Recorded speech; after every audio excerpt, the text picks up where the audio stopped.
मतलब जो अच्छा करे वो बात हो रही है किसके अच्छे दिन आएंगे। अच्छे दिन कृषि के आएंगे। कृषि के अगर अच्छे दिन आते हैं या लाए जाते सरकार हैं या कोई प्लानिंग है तो वो प्लानिंग अगर उनकी सरकार में विफल रही है तो विस्तार में नहीं जाएंगे। संजय शर्मा जी मुस्कुरा रहे हैं, हम उनके पास जाएंगे। तंवर साहब अपनी बारी का इंतजार कर रहे हैं, लेकिन उससे पहले चूंकि आत्महत्या के कई सारे आंकड़े दिए गए, बीजेपी का फेल्योर भी बताया गया, यह भी कहा गया कि अपनी अपनी राजनीति चमकाने के लिए खूब बड़ा मैदान है, इसलिए नेता नहीं छोड़ रहे हैं। जवाहर साहब, क्या स्थिति आपको नजर आ रही है? क्या लोकसभा की तरह आप हरियाणा में भी अच्छे दिन लाने वाले हैं और अच्छे दिनों का कोई असर प्रदेश में दिखेगा, या फिर वो बात ज्यादा सही है जो जेटली साहब कह रहे हैं? मैंने एक उदाहरण दिया, मुझे आधिकारिक तौर पर नहीं पता है, हो सकता है बीजेपी के कई नेताओं ने पार्टी छोड़ी हो, लेकिन जिस तरह से खबरें आती हैं उसमें ऐसा लगता है कि दूसरे दलों से लोग छोड़कर बीजेपी का हिस्सा बन रहे हैं। बीजेपी में अगर होगा भी तो आंकड़ा बहुत कम होगा। आपकी जो एक तो आधिकारिक जानकारी है वो दुरुस्त है। हमारे इससे पहले लोकसभा के चुनाव में केवल 2 लोगों ने, प्रदीप सागवान और एक कोई फरीदाबाद पलवल की तरफ का कोई व्यक्ति था, इन 2 लोगों ने छोड़ी थी। उसके बाद से अभी तक किसी एक व्यक्ति ने नहीं छोड़ी है। INLD का कहना यह है कि हम हरियाणा के संदर्भ में क्या करते हैं। हरियाणा में निश्चित रूप से हमारी कभी सरकार नहीं रही, और हरियाणा का दुर्भाग्य, जब हमारे सहयोग से सरकार बनी या तो महम कांड हुआ, एक व्यक्ति की जिद के चलते हर हालत में मैं ही मुख्यमंत्री बनने चाहिए, तो 5 दिन बाद 10 दिन बाद जो व्यक्ति बैठता था अपनी जिद के चलते, ऐसे प्रयोग हरियाणा में हुए। और जब हम कहते हैं कि कांग्रेस के कुशासन और इनेलो की सामंतवादी व्यवस्था से कांग्रेस को प्रदेश को, हरियाणा के प्रदेश को मुक्ति दिलानी है, तो आज हमारा कॉन्फिडेंस और बढ़ गया। हमारे इस शब्दों पर हरियाणा की जनता तो तब उसका पुष्टि करेगी जब हरियाणा विधानसभा के चुनाव आएंगे, जब वो वोट डालने जाएंगे और नतीजे आएंगे। परंतु INLD के कार्यकर्ता ने अपनी सामंतवादी व्यवस्था, वो जानते हैं वहां सामंतवादी व्यवस्था है, उसके बाद भी उसके खिलाफ वो लड़ने के लिए अब भारतीय जनता पार्टी के पास आने लगे हैं और ये कहने कि हमारा मैदान खाली है। मैं कहता हूं ये तो अलग विषय, खाली है नहीं है। आपकी ताकत कहां चली गई? आप पे आपके लोगों ने विश्वास करना क्यों बंद कर दिया? आप ये कह सकते हैं कि वो स्वार्थी लोग हैं सारे के सारे, तो आपको आपका मूल्यांकन इतना गलत कैसे हो गया कि आप अपने यहां सालों से रहने वाले लोग, आज तो अमर सिंह का पढ़ रहा हूं मैं, जिनकी आपके यहां लाइन आ रही है कि वो 4 बार विधायक रहे हैं। इसका मतलब 4 बार से आप स्वार्थी लोगों को जिताते रहे, आपको पहचान नहीं पाए कि आपके यहाँ स्वार्थी लोगों का इतना बड़ा जनसमूह रहता है। तो ये इनका संकट है, जिनकी मजबूरी है कि जो INLD में जो भगदड़ मची है उसको रोक पा नहीं रहे। अभी तक बरगलाते रहे कि आप चिंता ना करो, 26 मई के 27 मई के बाद चौटाला जी बाहर आ जाएंगे। आज वो सौपन भी बिखर गया है। इसके कारण आज उनमें जो भगदड़ मची है, आज जिस तरह से इनेलो बिखर गई, उसको रोकने के लिए कह रहे हैं कि बीजेपी में जगह है। बीजेपी सारे INLD वालों को ले भी नहीं रही है। बस उसके अलावा एक इनके स्टेटमेंट और थे कि हम बाहर से आए हुए व्यक्ति को नहीं लड़ाएंगे चुनाव, तो कुलवीर को इन्होंने चुनाव क्यों लड़ा दिया? आज इनका संकट है, इनका संकट ये जाने।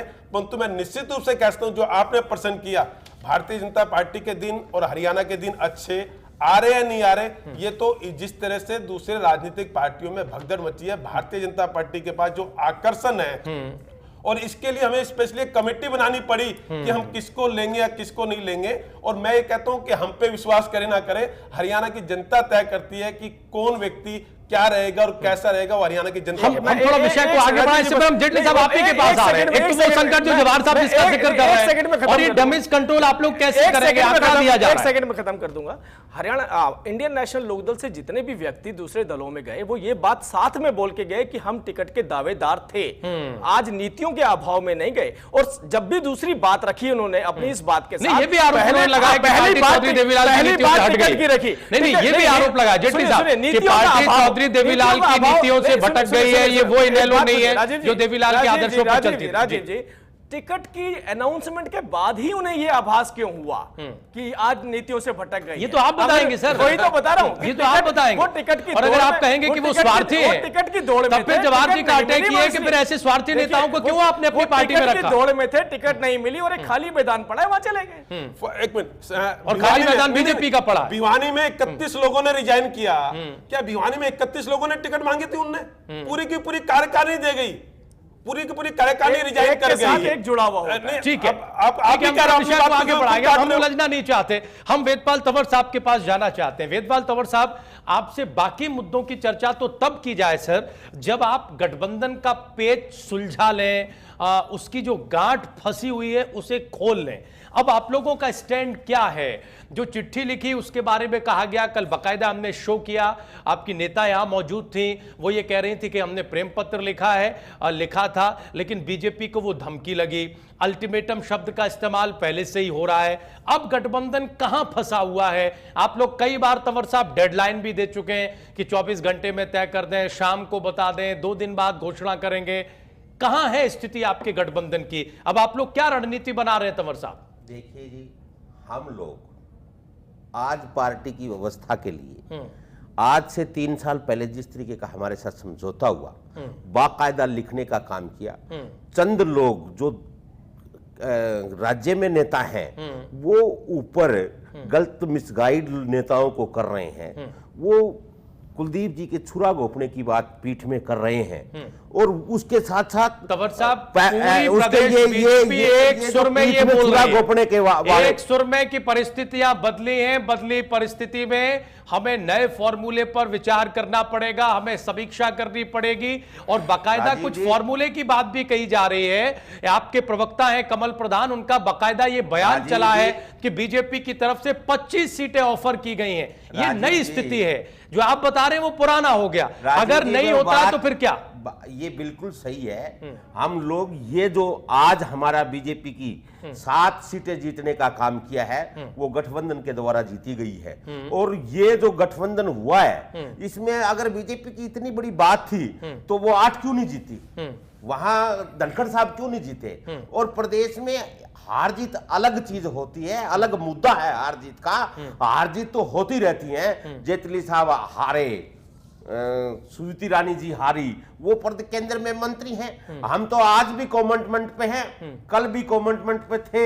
आज इन्होंने कोई दगा करता है तो वो मेरा ऐसा मानना है कि देश की, प्रदेश की 2.5 करोड़ जनता के छुरा घोपने का काम कर रहे हैं। और मैं राजीव, मुझे लगता है तंवर साहब उनके नाम भी बता दो जो लोग मिसगाइड कर रहे हैं या जो लोग जो आप कह रहे हैं प्रदेश के कुछ नेता हैं, नाम बताइए, नहीं चाहते कि प्रदेश की जनता को पता तो लगे कौन लोग हैं वो। जो लोग वो कर रहे हैं उनके लोग रोजाना बयान आ रहे हैं, लोग इस तरीके की भाषा बोल रहे हैं जो 3 साल पहले बिगर कोई बीजेपी के साथ समझौता करने के लिए तैयार नहीं था और आज वो लोग कर रहे हैं। और कांग्रेसीकरण बीजेपी का हो रहा है। सारे के सारे जिन्होंने 10 साल तक मलाई खाई आज वो बीजेपी में आ रहे हैं। सब बात ठीक है तंवर साहब, ये स्थिति है। हम ये कह रहे हैं कि अब आगे की रणनीति क्या है? इशारों में ही सही। आज अनिल विज साहब का एक और बयान था कि इशारे समझें कुलदीप बिश्नोई। अनिल विज साहब ने ये बयान दिया है। क्या बीजेपी का इशारा आपकी समझ में आ रहा है और आप लोगों ने अगली रणनीति बनाई है या अभी भी आप इंतजार ही कर रहे हैं? और जो 25 सीटों की बात कही जा रही है, आप उस फॉर्मूले पर विचार करने के लिए तैयार हैं? गठबंधन आगे चलेगा या नहीं चलेगा? बीजेपी ने स्थिति स्पष्ट कर दी है अपनी। बिल्कुल, हम इस बात के लिए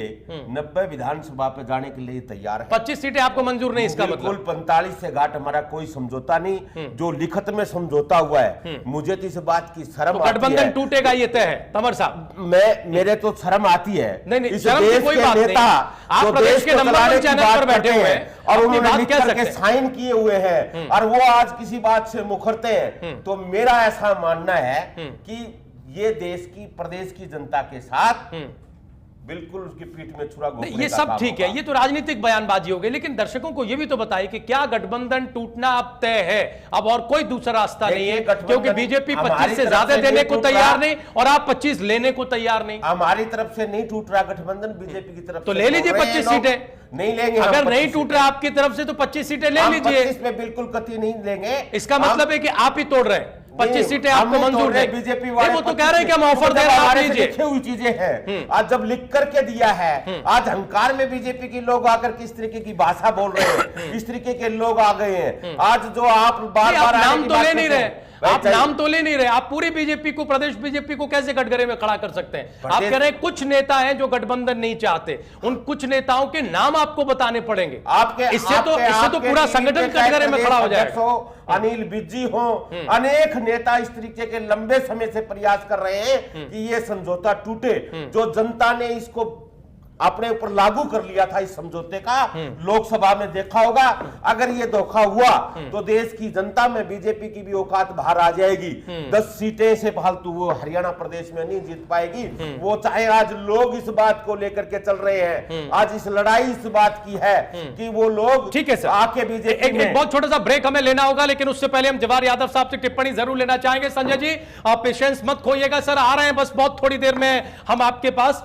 जवाहर साहब, आप लोग अहंकार में हैं, वादा खिलाफी कर रहे हैं, अपॉर्चुनिस्ट हो गए हैं। ये बयान अब पिछले कम से कम 10-15 दिन से तो मीडिया में है ही और दोनों तरफ से दिए जा रहे हैं। क्या स्थिति है गठबंधन को लेकर? क्या कमल प्रधान के पास जो फॉर्मूला पहुंचा है 25 सीटों का वो सही है और ये कब आधिकारिक होने जा रहा है?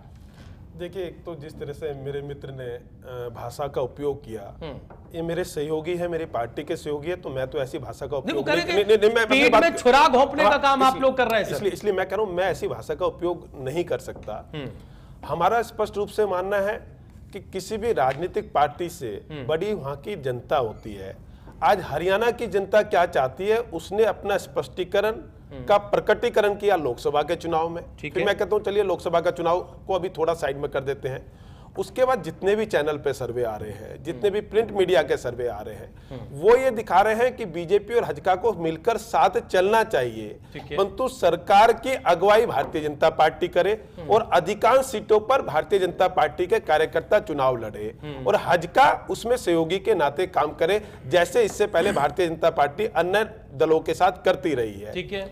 अगर हम हरियाणा की जनता की भावनाओं को नहीं सुनेंगे, उन 2.5 करोड़ को जनता को हम हरा दे और हजका को जिता दे या बीजेपी को जिता दे, ठीक बात, ऐसा संभव नहीं है। अगर वो 2.5 करोड़ जनता की भावना जीतेगी तो चौधरी कुलदीप बिश्नोई भी जीतेंगे और भारतीय जनता पार्टी भी जीतेंगे। एक मिनट, मैं अपनी बात पूरी करूं, मैं वही बात बता रहा हूं। इसका प्रकटीकरण सारा का सारा अभी हो रहा है और उसके अलावा मैं तो पहले भी आपके चैनल पे कहा है, चौधरी कुलदीप बिश्नोई सर्वे करा ले अपनी किसी एजेंसी से, जहां भारतीय जनता पार्टी जीत रही हो वहां उसके व्यक्ति को टिकट दे दे, जहां हजका जीत रही हो उसके व्यक्ति को टिकट दे दे।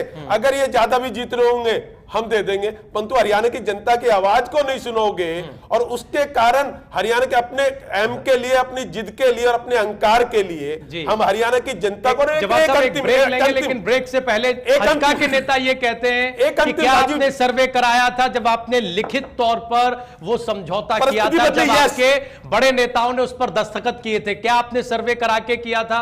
क्या आपको यह अंदाजा था कि आप 7 सीटें जीत जाएंगे? नंबर 1 और नंबर 2, अगर स्थिति यहां तक है तो बीजेपी एक बड़ा दिल बड़प्पन दिखाते हुए चीजों को साफ क्यों नहीं कर देती? बार बार ये सवाल उठता है कि होल्ड पर क्यों डाला हुआ है। इन्हें 25 देनी है, 30 देनी है, साथ नहीं चलना है, चलना है, साफ कर दीजिए। एक बहुत छोटे से ब्रेक के लिए रुक रहे हैं जवाहर साहब, बड़ी माफी के साथ आपको रोक रहे हैं। ब्रेक के उस पार हम चर्चा करेंगे कि Indian National Lokdal damage control कैसे करेगी और कांग्रेस पार्टी का कुनबा तेजी से क्यों बिखर रहा है। संजय शर्मा के पास जाएंगे, कांग्रेस पार्टी के प्रतिनिधि हमारे साथ जुड़ेंगे, यहां सारे खास मेहमान हमारे साथ मौजूद हैं, तुरंत हाजिर हो रहे हैं।